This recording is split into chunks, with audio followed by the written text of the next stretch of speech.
안녕하세요, 여러분. 저는 평소에 이 채널을 자주 보던 시청자입니다. 평소에 열심히 다른 분들의 사연만 주구장창 듣다가 제가 겪었던 아주 서러웠던 일들을 풀어보려고 해요. 용기도 없고 수치스럽기도 하고 여러 감정들이 섞여 있었던 지난 일이라 주변 사람들에게는 꽁꽁 숨겨왔었는데 제가 누군지 모르는 여러분들께는 용기가 조금 나네요. 결혼해서 살면서 언제가 가장 서운하고 서러운 감정이 들었는지 기억이 나시나요? 남편이 기념일을 까먹었을 때? 아니면 시부모님이 시답지 않은 일로 잔소리를 했을 때? 저는 임신했을 때가 가장 서럽고 서운했었습니다. 원래 임신했을 때 느낀 서러움은 평생을 간다고들 하잖아요. 지금부터 제 이야기를 시작해 보도록 하겠습니다. 지금의 저는 40을 바라보는 30대 후반에 접어든 나이이지만 20대 시절의 저는 정말 예뻤어요. 제 스스로 예쁘다 하고 느끼는 게 아니라 정말 주위에서 너는 예뻐서 좋겠다, 예뻐서 부럽다 할 정도로 괜찮은 외모를 가지고 있었습니다.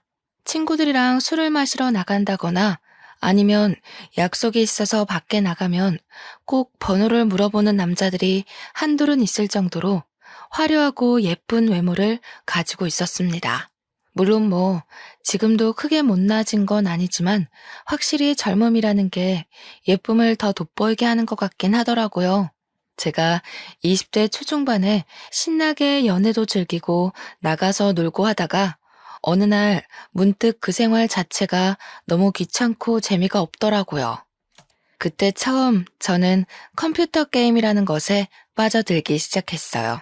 처음에는 어떻게 하는지도 몰라서 우왕좌왕 하다가 게임 세상 안에서 친구들이 생기고 하나둘 저를 도와주면서 같이 게임을 하다 보니 재미가 있더라고요.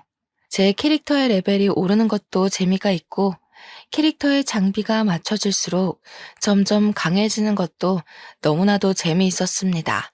하루가 어떻게 흐르는지도 모를 정도로 푹 빠져서 방 밖으로 나오지도 않고 하루 종일 게임만 했어요. 밤을 새워서 게임을 하고 아침에 해가 뜨면 잠깐 자다가 점심때쯤 일어나서 다시 게임을 하고 그런 생활을 반복했습니다.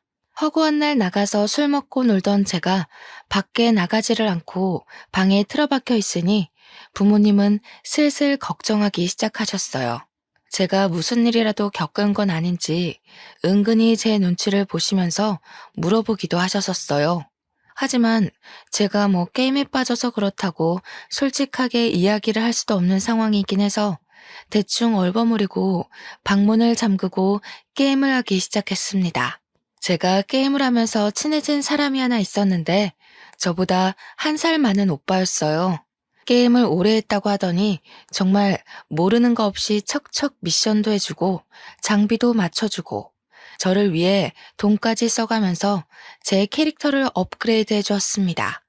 물론 본인의 캐릭터도 엄청나게 좋아서 게임 안에서 상당히 유명한 사람이었습니다. 처음에는 접속 시간을 맞춰가면서 같이 게임하는 정도는 아니었는데 시간이 조금 지나니까 저한테 휴대폰 번호를 물어보더라고요. 게임을 이왕이면 같이 접속해서 움직이는 게 좋을 것 같다고 하기에 좋다고 휴대폰 번호를 알려주었습니다. 그렇게 하루 24시간 중에 18시간 같이 게임을 하면서 지내다 보니까 서로에 대해 많은 것을 알게 되었습니다. 보통 잠은 몇 시간을 자는지, 취미는 게임이고 직업은 뭔지, 어떤 삶을 살아왔는지 같은 이야기들 말입니다. 그걸 게임하면서 중간중간 썰을 풀듯 이야기를 하다 보니까 자연스럽게 서로에 대한 깊은 이야기들을 나누게 되었어요. 당연한 수순으로 정이 들었고 게임에 접속하지 못하는 날이 생기면 기다리게 되고 마음 한구석이 허전해지더라고요. 제 이야기를 들은 친구들은 남자친구가 없어서 그런 마음이 생기는 거라고 소개팅이라도 하라고 했지만 이상하게 싫었습니다. 게임 캐릭터 때문에 알게 된 사람이지만 이미 정이 많이 들어서였을까요? 다른 남자를 만난다는 게 좀 바람 피우는 것 같은 느낌이 들었어요.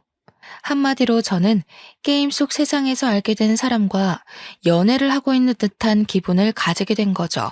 그러다 보니 게임 캐릭터가 아닌 이 사람의 진짜 얼굴이 문득 궁금해지는 게 아니겠습니까? 그래서 은근슬쩍 메신저의 프로필 사진을 훔쳐보기 시작했어요. 언젠가 그 오빠가 자기 사진으로 프로필 사진을 바꾸어 놓았는데 너무나도 잘생긴 거예요. 순간 내 전남친들도 이렇게 잘생긴 애가 없었는데 하는 마음이 들어서 깜짝 놀랐습니다. 저도 당연히 제 얼굴로 프로필을 해두었고 그렇게 휴대폰 메신저를 통해서 대화를 나누다 보니까 진짜 연애를 하는 기분이 들었습니다.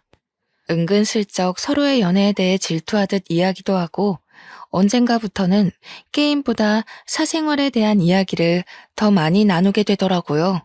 그러다 보니 제가 막 애가 닳기 시작하는 겁니다.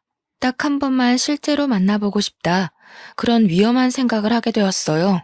이미 게임 세상 속에서 저희는 연애를 하는 거나 다름이 없었으니까 만나도 똑같을 거라고 생각하기도 했고요. 잘생긴 얼굴이 제 머릿속에서 벗어나질 못했죠. 슬쩍 사진이 오빠 얼굴 맞냐 하고 물어보니까 웃더라고요. 그러면서 여러 사진을 보내주는데 하나같이 죄다 잘생긴 그 얼굴을 하고 있었습니다. 저도 나름 예쁘다는 소리를 듣고 살았고 제 얼굴에 자신감도 있었으니까 한번 만나보고 싶다고 이야기를 했어요. 그런데 현실적인 문제는 여기부터 시작이 되었습니다. 저는 서울에 살고 있었고 오빠는 부산에 살고 있었거든요. 한번 만나려면 기차나 버스를 타고 부산까지 가거나 오빠가 서울까지 와야지만 만날 수 있었어요. 저는 고민이 되긴 했지만 이미 제가 애가 달아있는 상태에서 내빼는 것도 이상하다 싶어서 부산으로 가겠다고 했어요. 때마침 친구들도 부산 여행 가자 하고 말이 나왔던 상태라서 친구들이랑 놀러 가는 김에 저녁이라도 한 끼 하면 되겠다 싶었습니다. 제가 부산에 간다고 하니까 좋다고 하더라고요. 대망의 부산 여행일이 다가오고 친구들에게 둘째 날 저녁에 약속이 있어서 그날은 알아서 놀다 가라고 했어요. 친구들도 부산에 있는 클럽에 놀러 가겠다고 해서 저에게 배신자니 따로 논다고 뭐라 하는 것 없이 알겠다고 하더라고요. 둘째 날이 되고 친구들은 이미 나갔고 저는 오빠의 연락을 기다리면서 몇 시쯤 볼 수 있냐고 물어봤습니다. 그런데 계속 30분만 있다가 이러면서 약속 시간을 미루는 게 아니겠어요? 만나기로 해놓고 자꾸 코앞에서 30분만 있다가 보자 하는 식으로 약속을 미루니까 제가 슬슬 화가 나더라고요. 그래서 그랬죠. 만나기 싫으면 싫다고 이야기를 하라고. 언제까지 사람 기다리게 할 거냐? 그냥 클럽이나 가겠다고 했습니다. 그러니까 한숨 쉬면서 지금 보자고 근데 너무 충격받지 말라고 하더라고요. 순간 이 오빠가 유부남인가? 하는 생각이 들었지만 끽해봐야 20대 후반인데 벌써? 하는 생각도 들었고요. 약간 불안한 마음이 들긴 했지만 스스로 잘 달래고 약속 장소에 나가서 오빠를 기다렸습니다. 그런데 진짜 충격을 먹을 수밖에 없는 일이 벌어졌어요. 약속 장소에 나온 사람이 제가 알던 그 사진 속 꽃미남이 아니라 완전 거구의 야수가 나온 겁니다. 몸도 씨름 선수처럼 퉁실퉁실해가지고 얼굴은 정말 사람이 이렇게 생길 수가 있나? 이거 코믹 만화 아니야? 싶을 정도로 생긴 거예요. 그냥 딱 야수. 야수나 다름없는 사람이 나타나서 수줍게 저한테 손을 흔드는데 순간 배신감이 왕창 들었습니다. 그래서 저는 누구신데 저한테 인사를 하냐고 차갑게 이야기를 했어요. 그러니까 뻘쭘해하면서 이야기를 하더라고요.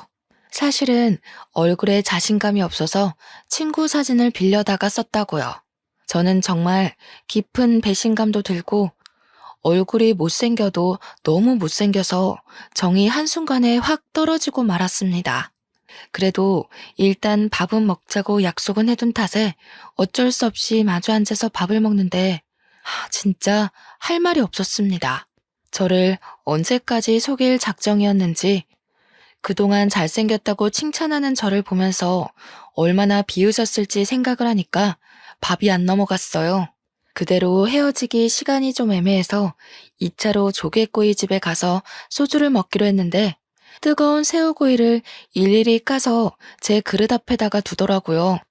솔직히 그것도 잘생긴 그 얼굴로 까줬으면 감동 먹고 바로 눈물이라도 흘렸을 텐데 야수가 와서 그러고 있으니 먹기 싫어졌습니다. 손끝이 빨갛게 익은 걸 보면서 솔직히 좀 마음이 동하긴 했지만 얼굴을 보면 그 생각이 싹 사라졌어요. 그날 친구들이 있는 호텔로 돌아오면서 전화도 하기 싫어서 문자로 은근히 이제는 만나지 말자는 식으로 문자를 보냈습니다. 저한테 대놓고 내가 못생겨서 그래? 이러는데 순간 맞아 라고 하면 제가 너무 나쁜 여자가 될 것 같더라고요. 그래서 그냥 성격이 좀 안 맞는 것 같다고 돌려서 이야기를 했어요. 그런데 부산에 다녀와서도 게임 속에서 자꾸 저를 챙기는 게 아니겠어요? 저야 뭐 따라다니기만 하면 척척 장비가 생기니까 편하긴 했지만 얼굴도 이미 마주한 상태에서 딱 잘라내고 싶었기에 좀 불편했어요. 그런데 저한테 신경 쓰지 말고 게임만 재밌게 즐기자고 하더라고요. 그래서 에라 모르겠다는 심정으로 열심히 게임만 즐기기로 마음을 먹었습니다. 세상에 그런 속담이 있잖아요. 10번 찍어서 안 넘어가는 나무 없다고. 제가 딱 그 꼴이었습니다. 저한테 너무 잘해주니까, 모든 걸 저한테 맞춰주니까 은근히 그런 생각이 드는 거예요. 얼굴이야 뭐 평생 보고 살 것도 아닌데 잠깐 연애만 하는 거면 이렇게 자상한 사람도 괜찮지 않을까? 하는 생각이요. 저한테 계속 지고지순하게 잘해주고 저만 챙겨주고 무조건 저를 1등이라고 생각해주는 남자가 흔하지는 않으니까요. 그동안 잘생긴 애들이랑 연애했을 땐 꼴값을 다들 했거든요. 바람을 핀다던가 저를 무시한다던가 하는 그런 은근한 우위 선점 같은 거요. 못생겼으니까 여자 문제도 당연히 없을 거고 저한테 하는 행동만 보면 너무 젠틀하고 괜찮은 사람이다 하는 생각이 들었어요. 그때라도 게임을 접었어야 했는데 바보 같았던 저는 홀라당 그 사탕발림에 넘어가 버렸습니다. 연애를 시작하고 나서부터는 저한테 더욱더 지극정성으로 잘했어요. 서울에서 부산 장거리 연애였음에도 불구하고 한 달 중에 보름을 서울에 와서 지냈거든요. 제가 지나가는 말로 와 저거 예쁘다 하면 꼭 선물로 안겨주고 데이트할 때도 저한테 돈 한 푼 못 내게 했습니다. 그렇게 8개월 동안 시간 가는 줄도 모르고 친구도 안 만나고 연애만 즐겼어요. 얼굴은 자꾸 보니까 어느 순간부터 익숙해지더라고요. 세상에 제 중심으로 돌아가는 남자친구를 보니까 30의 나이에 이 사람이랑은 결혼해도 괜찮겠다 싶었습니다. 때마침 친척이 서울에서 사업을 하는데 남자친구가 거기 취직을 하게 되었다며 서울에 집을 구했다고 했어요. 소형 아파트긴 하지만 집에서 전세로 구해다 줬으니 몸만 오라고 웃으면서 이야기를 하는데 혹했습니다. 집에도 만나는 남자친구가 있다고 말을 해두었고 남자친구네 집에서도 저를 만나는 걸 알고 있어서 서울로 취직하는 걸 말리지 않았다고 했어요. 은근히 같이 지내는 시간이 많아지니까 아예 같이 살고 싶다고 이야기를 하더라고요. 그래서 양가의 허락을 받고 결혼을 준비하게 되었습니다. 물론 저희 부모님이 남편의 얼굴을 보고 처음에는 너무 놀라서 말도 제대로 못하시고 결혼 꼭 해야겠냐고 저를 말리기도 하셨죠. 키는 거의 190에 육박하고 몸무게도 100kg인 거구의 남자한테 딸을 시집 보낸다니까 마음이 좀 그러셨나 봐요.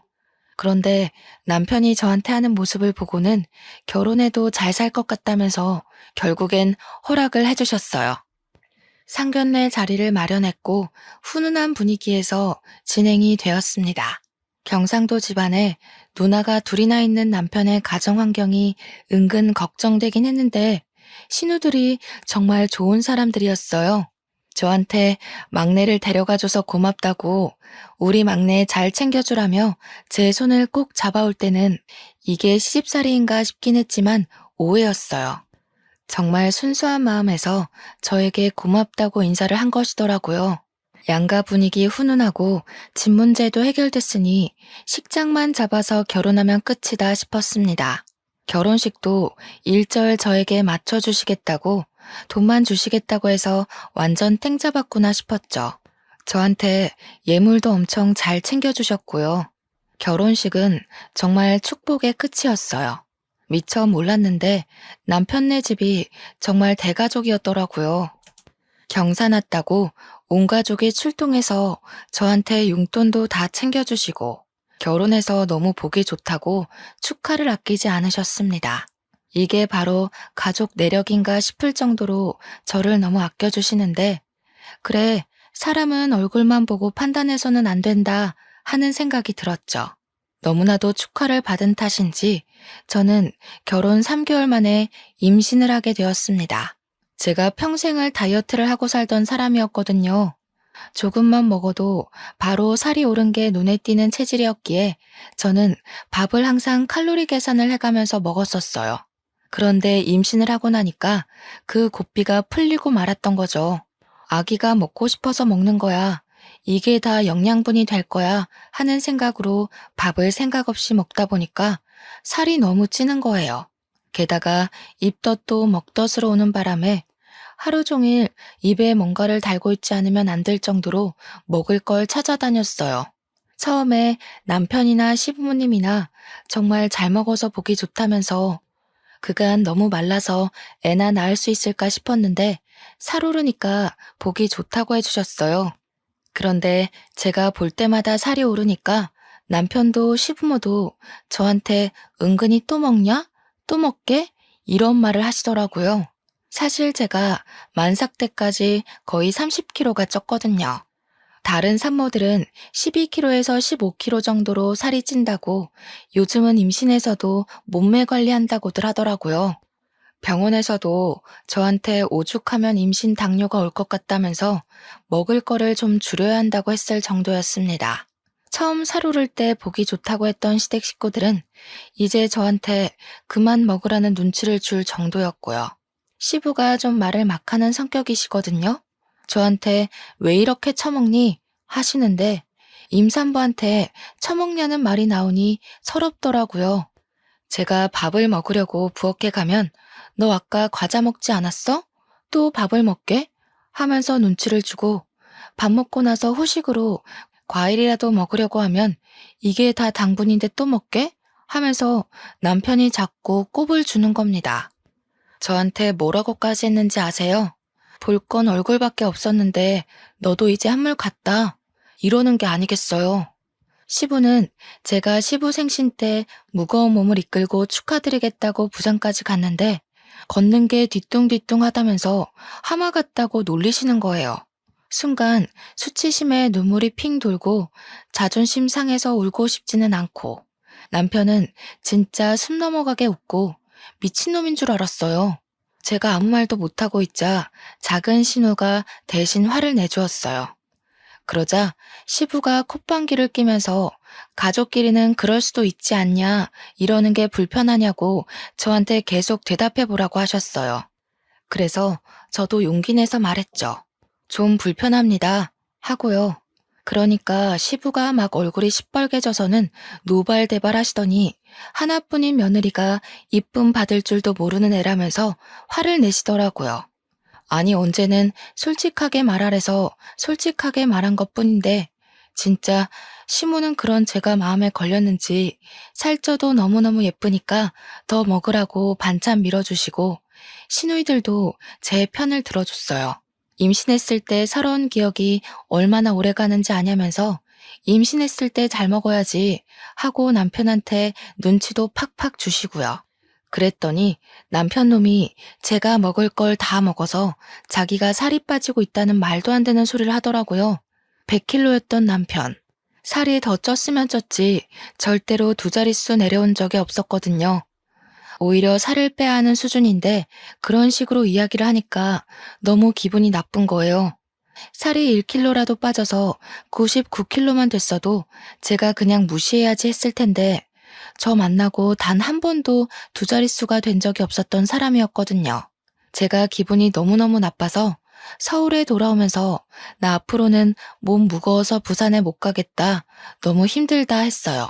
그러면서 오빤 왜 자꾸 나한테 살쪘냐고 뭐라 하냐고 내가 그냥 먹기만 해서 찐 게 아니라 애가 생기면서 호르몬 때문에 이렇게 된 거 아니겠냐고 서러움을 토로했죠.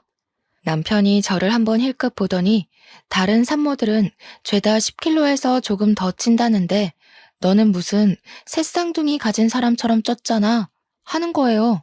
먹는 거 다들 조절하고 다들 살 안 찌려고 노력하고 한다는데 자기가 잡힌 어장 속 물고기 같냐면서 자기한테 잘하래요. 까먹으셨을까봐 다시 한번 말씀드리지만 제 남편 진짜 누가 봐도 정말 못생겼어요. 진짜 너무너무 못생겨서 얼굴을 마주하고 밥도 먹기 싫을 정도로 못생겼어요. 그런데 지 주제도 모르고 뭘 잘하라고 이야기하는 건지 진짜 다시 생각해도 어이가 없네요. 아무튼 임신 기간 내내 제가 서운함이 쌓이고 쌓여있는 와중에 시부모가 저 만삭이라고 겸사겸사 서울에 올라왔어요. 그런데 만삭 때 몸이 어떤지 다들 아시죠?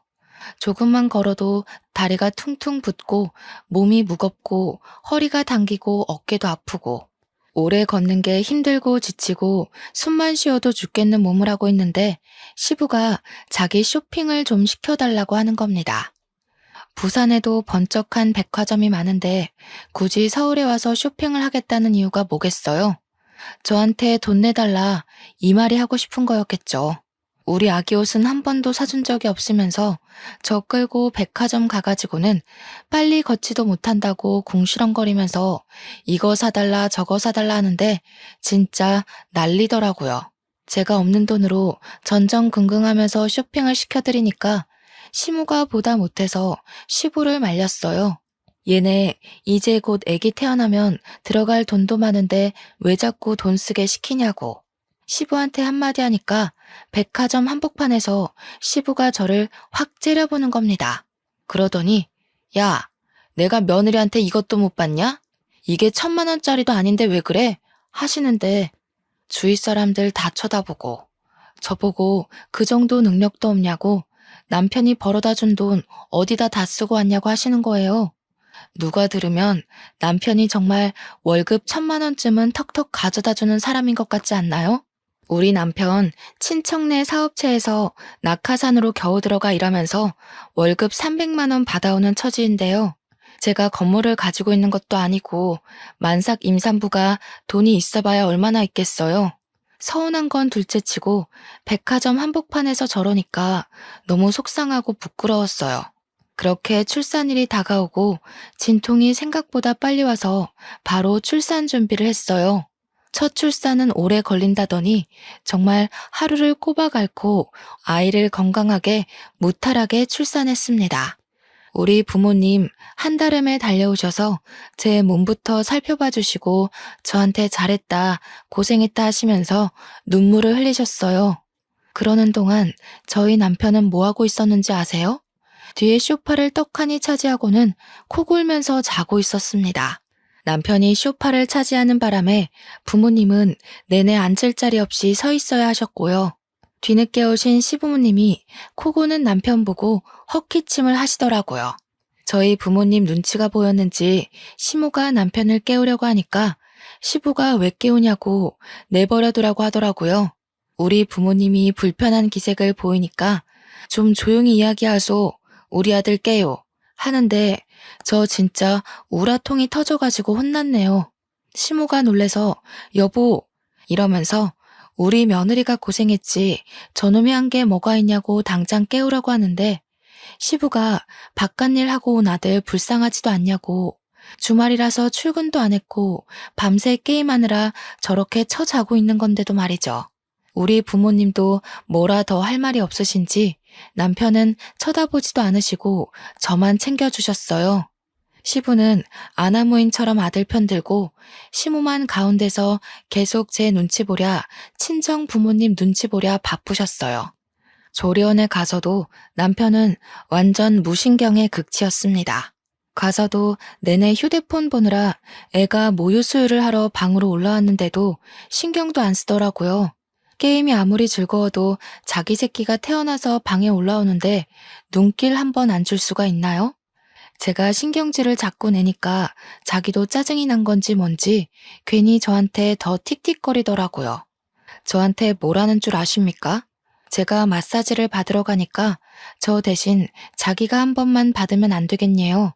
일하고 게임하고 하느라 어깨도 아프고 몸도 찌뿌둥하다면서 마사지 5번이나 받을 건데 그중 한 번만 양보를 하래요 글쎄.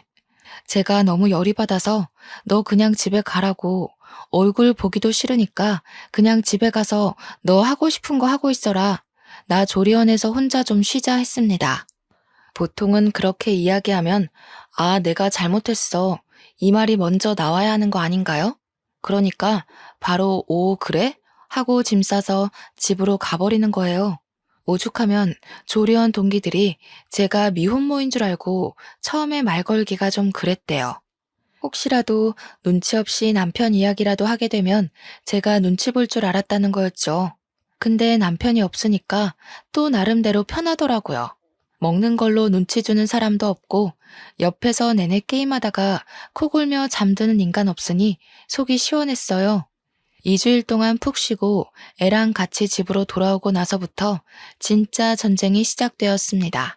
남편은 애가 울어도 핸드폰을 손에서 놓지 못하고 있지, 저는 젖병 삶아야지, 기저귀 치워야지, 거기다가 밥까지 차려야지. 애는 시도 때도 없이 울고불고 하는데 분유 잘 먹이고 트림 제대로 못 시켜서 와르르 다 토해버리지. 그거 치우고 있는데 남편 놈은 옆에서 밥 언제 주냐고 저한테 배고프다고 난리지. 제가 너무 열이 받아서 남편한테 소리를 꽥 질렀습니다. 네가 좀 차려 먹어라 제발. 너는 손이 없냐 발이 없냐? 내가 애 보는데 네 밥까지 차릴 정신이 어디 있겠냐고. 집안 꼴 좀 보라고. 다른 집 남편들은 밥도 차려줘, 쓰레기도 버려줘, 애도 봐준다는데 도대체 네가 집에서 하는 게 뭐가 있냐고 고래고래 소리를 질렀어요. 그러니까 저한테 손목에 차고 있던 시계를 풀어서 던지는 게 아니겠어요? 제가 너무 놀래서 입을 떡 벌리고 남편을 쳐다보니까 그제서 지도 좀 오바했다고 느낀 건지 A씨 이러면서 집을 나가더라고요. 그때 처음으로 저는 이혼을 결심하게 되었습니다.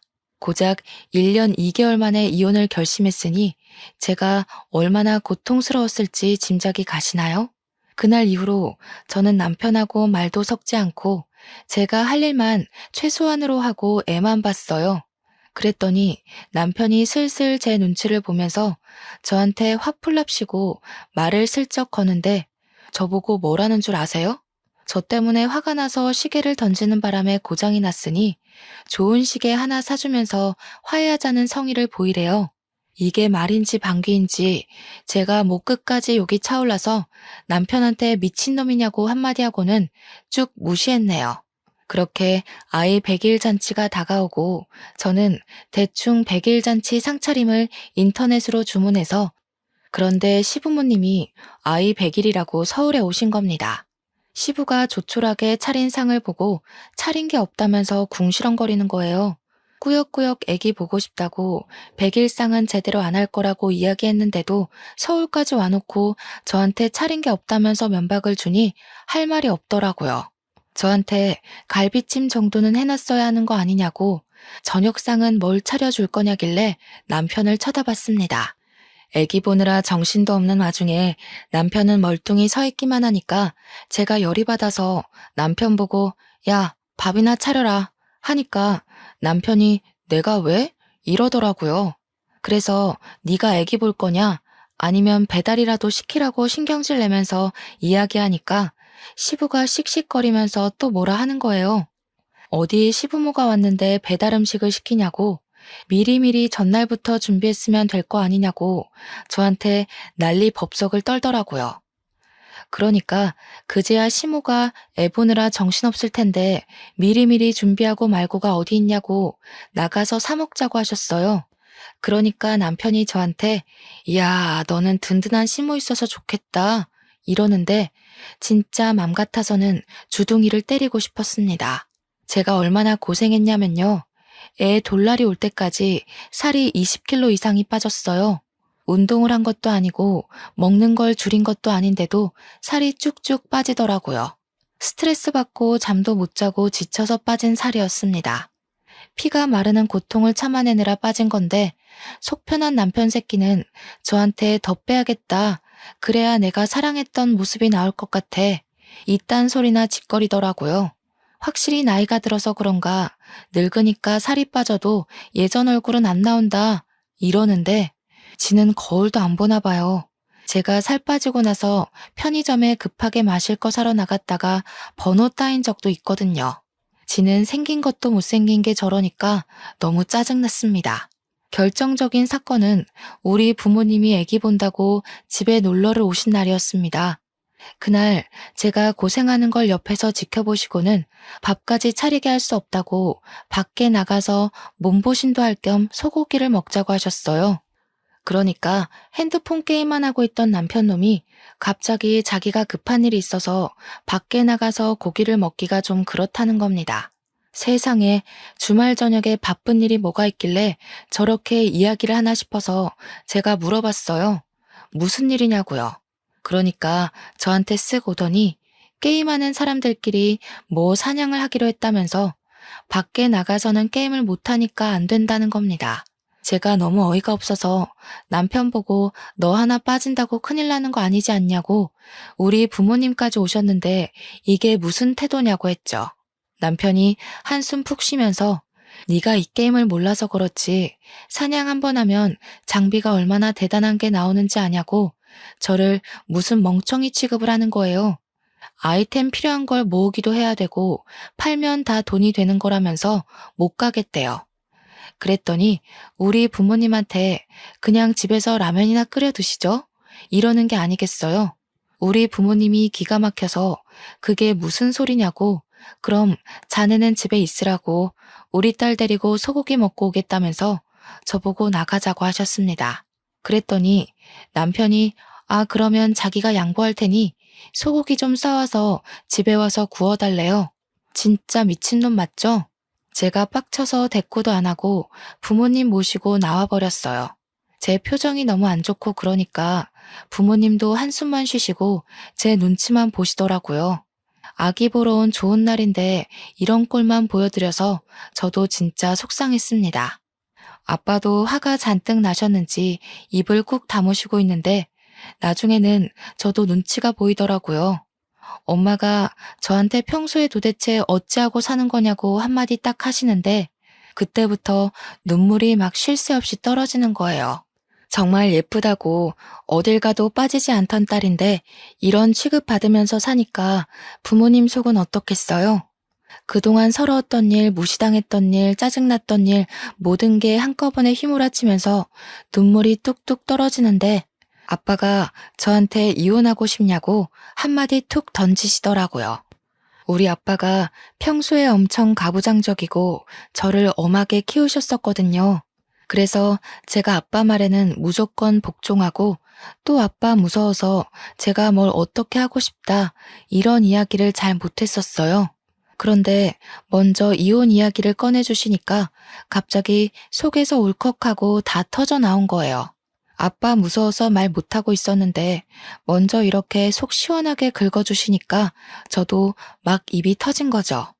제가 끄덕끄덕하면서 이혼하고 싶다고 그동안 너무 서럽고 힘들었다고 다 털어놓으니까 아빠가 더 볼 것도 없다 당장 이혼해라 하시더라고요. 그때 정말 어찌나 든든하던지 우리 아빠가 최고구나 하는 생각이 들었습니다.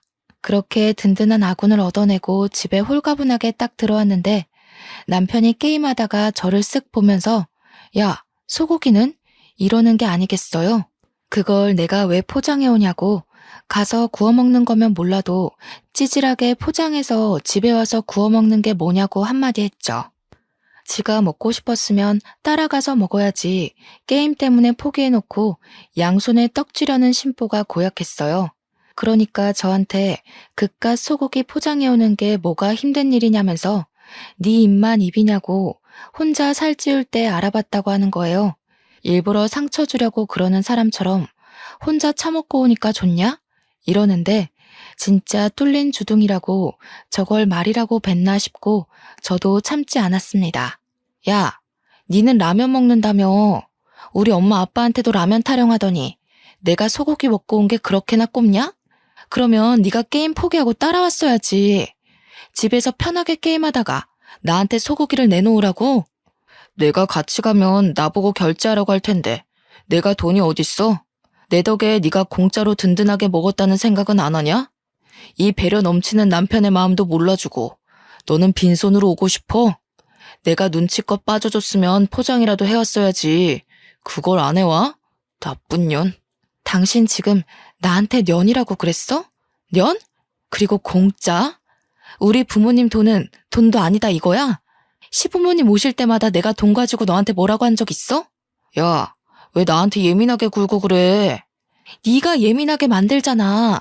말도 안 되는 헛소리 짓거리면서 나 너랑 더 이상은 못 살겠어. 이혼해.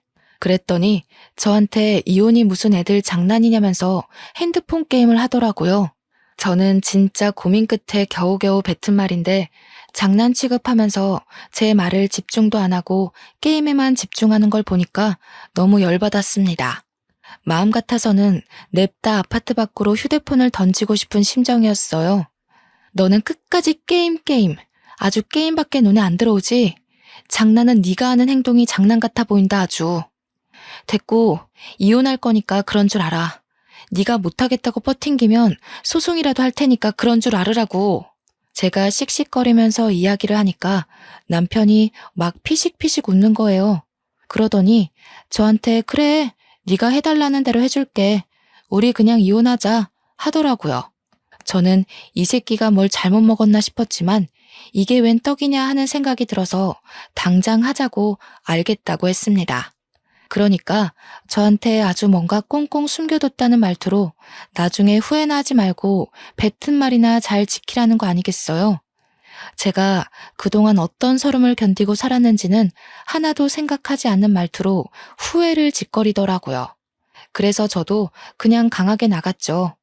내가 후회할 일이 뭐가 있겠냐고. 죽어도 그럴 일 없으니까 너나 말 바꾸지 말고 이혼 도장 준비하라고요.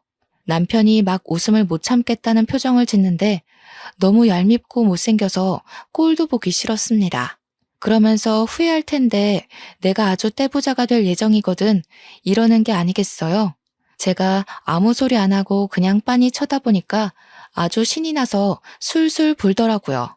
나랑 같이 게임하는 형이 있는데 그 형이 중국에서 크림을 수입해와서 파는 사람이다 이거야. 화장품 공장도 하나 가지고 있고 아주 성능이 대박이라고 나한테 투자를 하라고 하더라.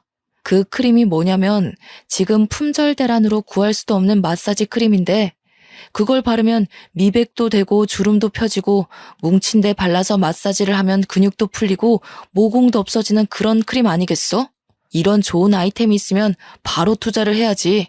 게임 같이 하는 형이 엄청난 부자라면서 아이템 몇백만 원짜리를 현찰로 턱턱 구매를 하는 사람이라는 겁니다.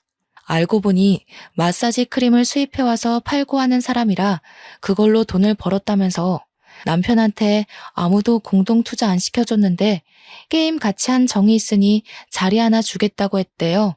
중국에서는 이미 없어서 못 파는 크림이라고 한국에서도 팔아보자고 무슨 한국 판매권을 주기로 했다나 뭐라나. 저한테 앞으로 수백억을 벌어올 건데 이혼하자고 하면 지는 좋다고 콩고물 떨어지길 기대도 하지 말라고 하더군요.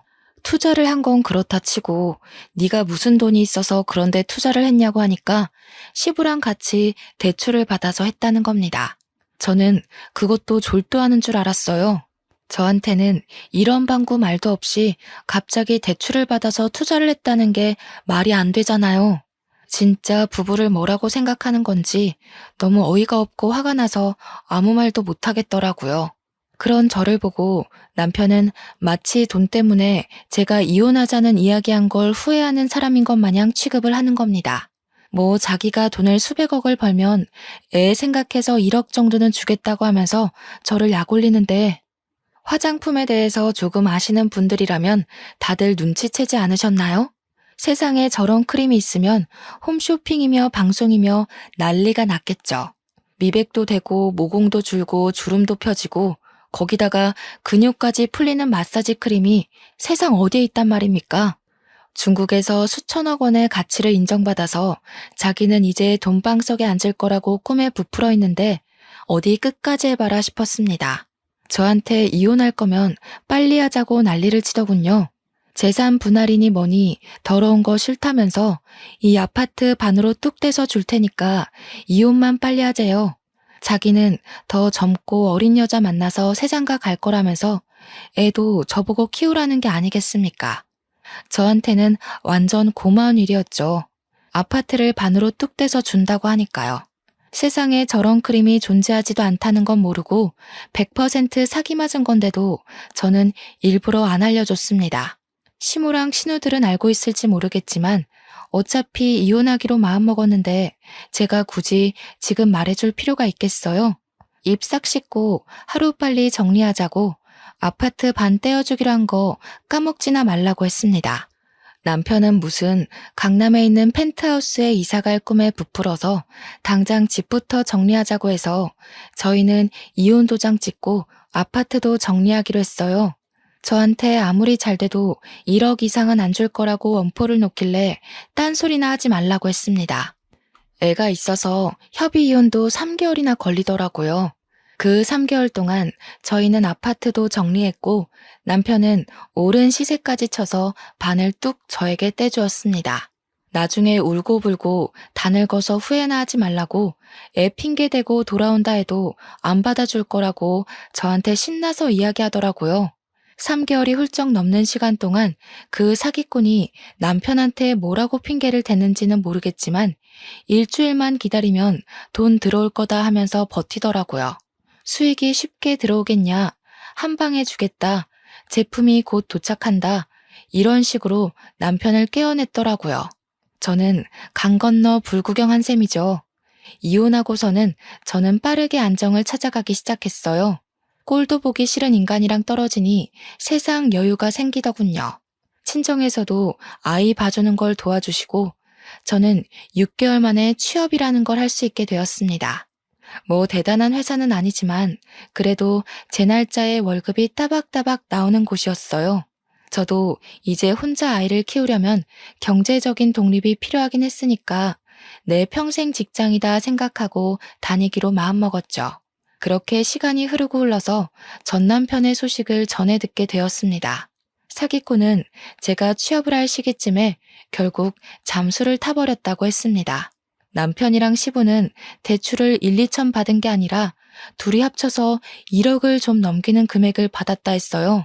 그 돈을 들고 튄 사기꾼 잡는다고 남편은 다니던 회사도 그만두고 시부랑 전국 방방 곳곳을 돌면서 죽는다는 소리를 했대요. 경찰 수사를 맡겼다고 하는데 그런 사기꾼들은 잡는 것도 쉽지 않다고 하더라고요. 나중에 시모한테서 죽는 소리 들려서 이야기를 더 들어보니 우리 신혼집 정리했던 돈도 추가로 다 쏟아 부었대요. 그러니까 1억 조금 넘는 돈인 줄 알았더니 거의 5억 넘게 투자를 했던 거죠. 세상에 그런 크림이 있었으면 사기꾼 입으로 듣기 전에 입소문이 났겠죠. 만병통치약도 아니고 그런 크림이 어떻게 존재하겠습니까? 시모나 신우들만 알았어도 사기라고 이야기를 해주었을 텐데 시부나 남편이나 돈 욕심이 나서 가족들에게도 말을 안 한 거죠. 저는 이때다 싶어서 양육비 지급 소송을 냈고요. 내용 증명도 보냈습니다. 문자로 1억 주니 뭐니 하더니 사기 맞았다며? 하면서 염장도 지르고요.